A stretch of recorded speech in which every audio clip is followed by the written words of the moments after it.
In this brief video, we'll cover the basics of installing Venga. Most installations start with an email that contains a download link for the Venga installer. We'll assume that you've already downloaded the installer and are ready to start the installation.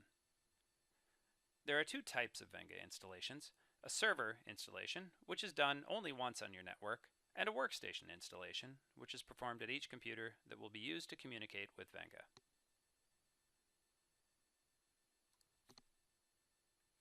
The first computer that you install Venga on is the most important, because that computer will be designated as your Venga server. The Venga server is very light on computing resources and as such rarely calls for dedicated hardware. We recommend that you install your Venga server on a computer that stays running 24/7. This is most often an Office file server or application server. We'll run through a full installation at the end of these slides, but it's important to note that the Venga installer defaults to a workstation installation. So when you're installing your Venga server, you must change the installer options.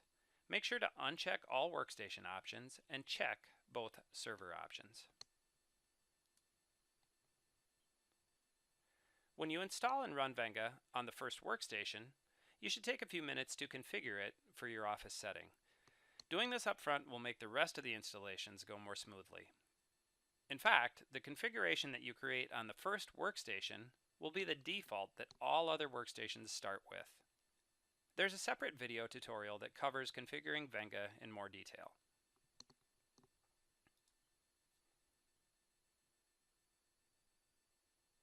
The bulk of the installation will be Venga workstations.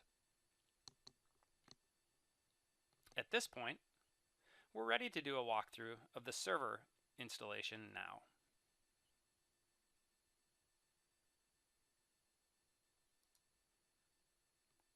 Remember, the installer used for the Venga server and Venga workstation is one and the same. The only difference is you'll select a few different options for the server. We'll run the installer. Click Next through the normal prompts, accept the terms.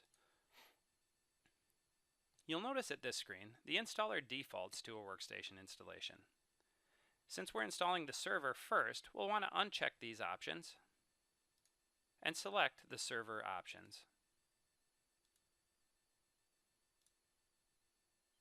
Finally, click Install.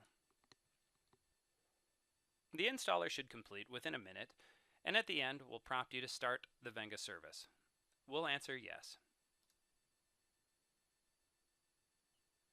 And that's it. The installation is done. We'll click Finish. After you've completed the Venga server installation, you'll notice a small green icon running in your sys tray. The green indicates that your Venga server is up and running.